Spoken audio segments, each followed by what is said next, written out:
Hello students, कल की class में हमने नगरों में रहने वालों के लिए भोजन और हड़प्पा कालीन सभ्यता के नगरों में सूक्ष्म निरीक्षण के बारे में जाना था कि उन नगरों की क्या विशेषताएं थी और नगर के शासक और वहाँ पर रहने वाले लोग कैसा भोजन करते थे, उनकी क्या क्या ज़रूरतें थी, उनके बारे में जाना था।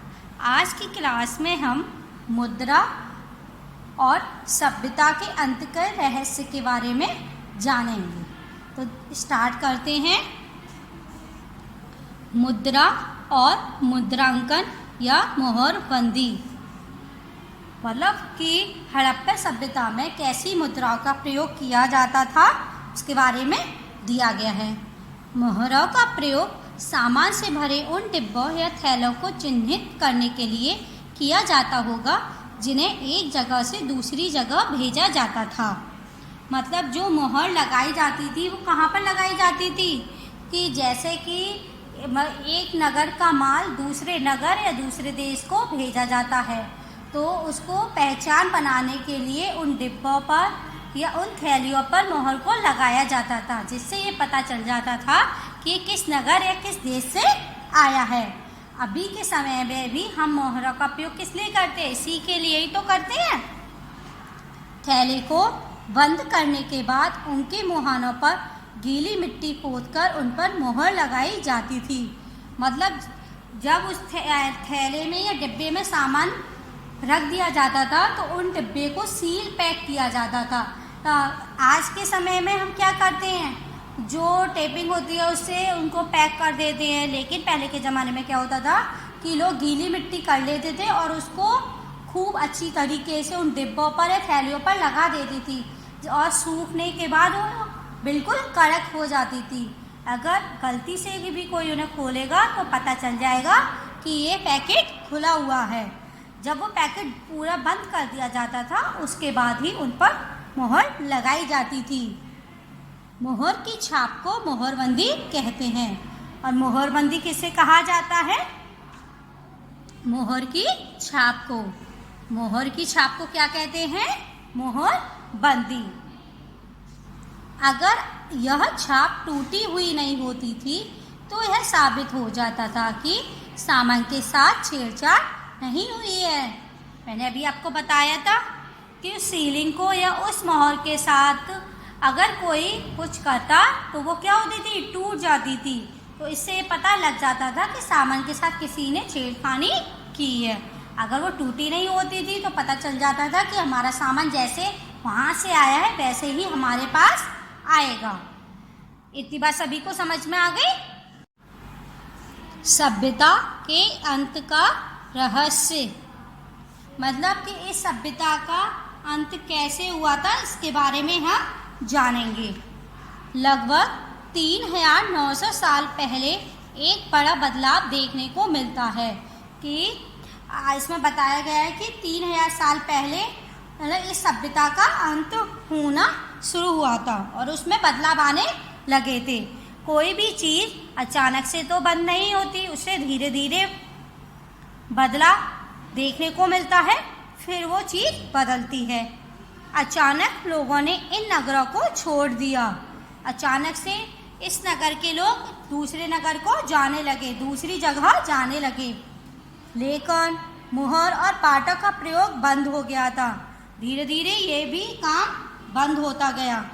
दूर दूर से कच्चे माल का आयात काफ़ी कम हो गया और जो कच्चा माल हम दूसरे देश से मंगाते थे उनका भी आना बंद हो गया, क्योंकि वे लोग एक जगह से दूसरी जगह जाने लगे थे। मोहनजोदड़ो में सड़कों पर कचरे के ढेर बनने लगे थे। मतलब जो हड़प्पा सभ्यता में मोहनजोदड़ो नगर था उसमें क्या हुआ था, वहाँ के लोग चले गए और जो भी सामान घर का बचा रह गया था उसको क्या किया था, सड़कों पर डाल गए और उससे क्या हो गया, कचरे के ढेर बनने लगे। जल निकास प्रणाली नष्ट हो गई और सड़कों पर ही झुग्गीनुमा घर बनाए जाने लगे। मतलब जल को निकालने के लिए घर से और नाले बनाई गई थी, वो सभी क्या हो गई, बंद हो गई और लोग क्या करने लगे, सड़कों पर ही झुग्गीनुमा मतलब जैसे कि घर सड़क पर ही झोपड़ी बना दिए, टेंट बना दिए, वहाँ पर ही रहने लगे। यह सब क्यों हुआ कुछ पता नहीं। कुछ विद्वानों का कहना है कि नदियाँ सूख गई थीं, अन्य का कहना है कि जंगलों का विनाश हो गया था। इसका कारण ये हो सकता है कि ईंट पकाने के लिए ईंधन की ज़रूरत पड़ती थी। अब ये सब अचानक से क्यों हुआ ये किसी को पता नहीं, लेकिन कुछ विद्वानों का मानना है कि क्या हुआ था, उनके जो पानी प्रयोग करते थे, जहाँ से प्रयोग करते थे, वे नदियाँ तालाब सूख गए थे, और जहाँ पर वो अपने जानवरों को चराने के लिए ले जाते थे, उन जंगलों का विनाश हो गया और उन्हें मतलब ईंधन की ज़रूरत पड़ती थी ईंट पकाने के लिए, और वो रास्ता भी बंद हो गया था। इसके अलावा मवेशियों के बड़े बड़े झुंडों से चारागाह और घास वाले मैदान समाप्त हो गए होंगे, और जैसे जैसे जंगल भी समाप्त हो गए और घास वाले मैदान भी समाप्त होते गए, तो जैसे गाय भेड़ बकरियां को जो लोग चराने ले जाते थे, तो वे चराने के लिए कहाँ ले जाएं, क्योंकि उन लोगों का भोजन क्या था, गाय भेड़ बकरियों का घास। जब उन्हें घास नहीं मिलेगी तो क्या होगा, एक न एक दिन उनकी मृत्यु होगी। कुछ इलाकों में बाढ़ आ गई, लेकिन इन कारणों से यह स्पष्ट नहीं हो पाता कि सभी नगरों का अंत कैसे हो गया। कुछ इलाके बाढ़ की चपेट में आ गए, लेकिन हम इससे ये नहीं पता कर सकते कि ये सभी नगर अचानक से कैसे समाप्त हो गए, क्योंकि बाढ़ और नदियों के सूखने का असर कुछ ही इलाकों में हुआ होगा। ऐसा लगता है कि शासकों का नियंत्रण समाप्त हो गया। जो भी हुआ हो, परिवर्तन का असर बिल्कुल साफ दिखाई देता है। मतलब इन सभी हालतों को जानने के बाद ये तो समझ में आ गया कि वहाँ के जो राजा महाराजा थे, शासक थे, लिपिक थे, उन सभी का नियंत्रण नगरों पर समाप्त हो गया था। लेकिन कुछ भी हुआ हो, इससे हमें जब परिवर्तन दिखाई देने लगे तो इससे ये तो समझ में आ गई कि ये क्या हुआ, एक तरफ इस सभ्यता का अंतिम समय आ गया। आधुनिक पाकिस्तान के सिंध और पंजाब की बस्तियां उजड़ गई थी। मतलब अभी के वर्तमान के पाकिस्तान में सिंध और पंजाब की बस्तियां भी उजड़ गई थी, जो प्राचीन काल में कहाँ थी, हड़प्पा सभ्यता थे, नगर थे। कई लोग पूर्व और दक्षिण के इलाकों में नई और छोटी बस्तियों में जाकर बस गए थे। जब वो लोग हड़प्पा सभ्यता के नगर छोड़कर जाने लगे तो वे लोग कहाँ बस गए थे, पूर्व और दक्षिण के इलाकों में। कैसे, नई और छोटी बस्तियों में जाकर। इतनी बात सभी को समझ में आ गई। इसके लगभग 1400 साल बाद नए नगरों का विकास हुआ। 3900 साल पहले इस सभ्यता का अंत हुआ। उसके बाद 1400 साल बाद और नए नगरों का विकास हुआ, कोई दूसरी नई सभ्यता आई। इनके बारे में हम किस में पढ़ेंगे, चैप्टर 5 और 8 में पढ़ेंगे। ठीक है, देखिए अब हम यहाँ इस टॉपिक में मिस्र के पिरामिड के बारे में जानेंगे। तो देखिए, नील नदी के आसपास वाले इलाकों को छोड़कर मिस्र का अधिकांश भाग रेगिस्तान है। नील नदी है, उसके जो आसपास वाला इलाका है उसको छोड़कर मिस्र का अधिकांश भाग क्या है, रेगिस्तान। मिस्र कहाँ है, नील नदी के पार। लगभग 5000 साल पहले मिस्र में शासन करने वाले राजाओं ने सोना, चांदी, हाथीदांत, लकड़ी और हीरे जवाहरात लाने के लिए अपनी सेनाएं दूर दूर तक भेजी थी। मतलब 5000 साल पहले जो मिस्र में जो राजा शासन करते थे, उन लोगों ने अपनी सेनाओं को दूसरे देश से क्या लाने के लिए भेजा था, सोना, चांदी, हाथीदांत, लकड़ी, मतलब जो बहुमूल्य चीज़ें थीं उनको लाने के लिए दूर दूर तक भेजा। इन्होंने बड़े बड़े मकबरे बनवाए जिन्हें पिरामिड के नाम से जाना जाता है। इन राजा महाराजाओं ने क्या किया था, बड़े बड़े मकबरे बनवाए जिन्हें हम किस नाम से जानते हैं, पिरामिड। किस नाम से जानते हैं? पिरामिड। जैसे कि आपको एक तस्वीर में दिखाया गया है, ये पिक्चर है, देखिए ये पिरामिड है जो ट्रायंगल शेप में बने हैं, वे क्या है? पिरामिड है, देखिए। और ये कहाँ पर है? रेगिस्तान में ही तो बने हैं। राजाओं के मरने पर उनके शवों को इन्हीं पिरामिडों में दफनाकर सुरक्षित रखा जाता था। मतलब जो राजा थे वहाँ के, वो लोग क्या करते थे? उन लोगों को मरने के बाद इन पिरामिडों में ही दफनाया जाता था। इन शवों को मम्मी कहा जाता है। और जो पिरामिड के अंदर सब दफनाए जाते हैं, जो राजा महाराजा दफनाए जाते थे, उनके शवों को हम क्या कहते हैं? मम्मी। क्या कहते हैं? मम्मी। उनके शवों के साथ ही और अनेक चीज़ें दफनाई जाती थी। तो राजा महाराजाओं के साथ भी अनेक चीज़ें दफनाई जाती थी। और कौन सी चीज़ें थी? जो वो प्रयोग में लाते थे। इनमें खाद्यान्न, पेय, वस्त्र, गहने, बर्तन, वाद्य यंत्र, हथियार और जानवर शामिल हैं। मतलब वे सभी जो इनकी ज़रूरतें थी। क्योंकि इससे पहले वाले चैप्टर में हमने क्या पढ़ा था? बताया था कि उन लोगों का क्या मानना था कि वे लोग मतलब मृत्यु लोक में भी एक नया जीवन जीते हैं, जहाँ पर उन्हें इन सामानों की ज़रूरतें पड़ती होंगी। वो लोग सिर्फ ऐसा मानते थे। उन लोगों ने ऊपर जाकर तो नहीं देखा था, लेकिन वो लोग जैसा मानते थे तो उसी के अनुसार वहाँ पर काम करते थे। कभी कभी सब के साथ उनके सेवक और सेविकाओं को भी दफनाया दिया जाता था। दुनिया के इतिहास में शवों को दफनाने की परंपरा को देखते हुए मिस्र में सबसे ज़्यादा धन दौलत खर्च किया जाता था। मतलब लोगों का मानना है कि मतलब मिस्र में लोगों को दफनाने के लिए सबसे ज़्यादा धन दौलत खर्च किया जाता था। क्योंकि जो राजा महाराजा को दफनाया जाता था तो उनके साथ उनकी ज़रूरतों की चीज़ें भी दफनाई जाती थी, वो काफ़ी महंगी होती थी। और कभी कभी उनके साथ उनके सेवक और सेविकाओं को भी दफना दिया जाता था, जो अब क्या है, बहुत महंगा खर्चा है ना। एक आदमी के मरने के लिए हम क्या करते हैं? सिर्फ उसको ही दफनाते हैं। हिंदू रीति रिवाज के अनुसार सिर्फ उसको जलाया जाता है।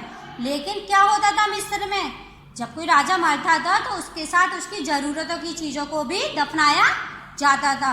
अब जो राजा महाराजा प्रयोग में लाते हैं तो वे तो वैसे ही महंगी होती थी, इसीलिए मतलब इस पर ज़्यादा धन दौलत को खर्च किया जाता था। इतनी बात सभी को समझ में आ गई? अब देखिए इस चैप्टर में कौन कौन से उपयोगी शब्द हैं। नगर। हड़प्पा सभ्यता में कौन कौन से नगरों की स्थापना हुई है ना? क्योंकि हड़प्पा सभ्यता में पहली बार नगर शब्द का प्रयोग किया गया। नगर दुर्ग। नगर दुर्ग वो है जो ऊंचे स्थानों पर बनाए जाते थे। नगर दुर्ग भी हड़प्पा सभ्यता का एक नया शब्द है। शासक जो नगर दुर्ग पर को नियंत्रण करते थे, है ना, और उन पर उनका जो राज्य शासन चलता था उसको हम क्या कहते थे? शासक। मतलब राज्य पर शासन करने वाला क्या कहलाता है? शासक। लिपिक कि हमारे राज्य में कौन कौन सी योजना चल रही है, किसकी ज़रूरत है, इस सभी का ब्यौरा जो रखता था उसको हम क्या कहते हैं? लिपिक। मोहर। मोहर क्या होता है? किसी नगर की, किसी राजा की, है ना, पहचान को बनाने के लिए जिस का प्रयोग किया जाता था उसको हम क्या कहते हैं? मोहर। क्योंकि उसी ही को उस पर किसी भी डिब्बे पर, किसी भी वस्तु पर, किसी भी थैले पर चिन्हित किया जाता था, जिसको देखकर हम ये पता लगा सकते थे कि ये किस राजा महाराजा की है। शिल्पकार जो सुंदर सुंदर मूर्तियाँ बनाते हैं, है ना, आकृतियाँ देते हैं, उनको क्या कहते हैं? शिल्पकार। धातु। धातु का एक कच्चे माल के रूप में प्रयोग की जाती है। इस मतलब अलग अलग धातु से हम अलग अलग प्रकार के उपकरण बना सकते हैं। विशेषज्ञ किसी भी एक काम को करने में निपुण व्यक्ति क्या कहलाता है? विशेषज्ञ। क्या कहलाता है? विशेषज्ञ। कच्चा माल किसी भी सामान को बनाने के लिए, किसी भी वस्तु को बनाने के लिए सामान की ज़रूरत तो पड़ती है। अब वो ज़रूरत कच्चा माल के रूप में भी हो सकती है, या कुछ माल ऐसे होते हैं जो बने बनाए मिलते हैं, सिर्फ उनको जोड़कर हम नई वस्तु की आकृति दे सकते हैं। समझ में आ गई? हल खेतों को जोतने के लिए किसका प्रयोग किया जाता था? हल का। किसका प्रयोग किया जाता था? हल का। खेतों में फसल उगाने के लिए पहले खेतों को जोता जाता था, फिर फसल वगैरह की जाती थी, फिर उनकी सिंचाई की जाती थी। उसको हम क्या कहते हैं? सिंचाई। इतनी बात सभी को समझ में आ गई? अब हम इसमें कुछ महत्वपूर्ण तिथियों के बारे में जानेंगे जो हमने चैप्टर में पहले से पढ़ी हुई है। तो देखिए, मेहरगढ़ में कपास की खेती कब हुई थी? बताइए। इस चैप्टर में सबसे पहले दिया गया है ना, लगभग 7000 साल पहले। कब हुई थी? लगभग 7000 साल पहले। नेक्स्ट, नगरों का आरंभ। हड़प्पा सभ्यता में नगरों का आरंभ कब हुआ था? 4700 साल पहले। और हड़प्पा के नगरों का अंत कब हुआ था? लगभग 3900 साल पहले, जो अभी हमने आज की क्लास में पढ़ा है। और अन्य नगरों का विकास कब हुआ था? बताइए। लगभग 2500 साल पहले। अब आप ये सोच रहे होंगे, अभी मैं हमने पढ़ाया था 1400 साल बाद, और अब इसमें दिया गया है 2500 साल पहले, मतलब 3900 साल जो निकल गए उसके बाद 1400 साल बाद हुआ था।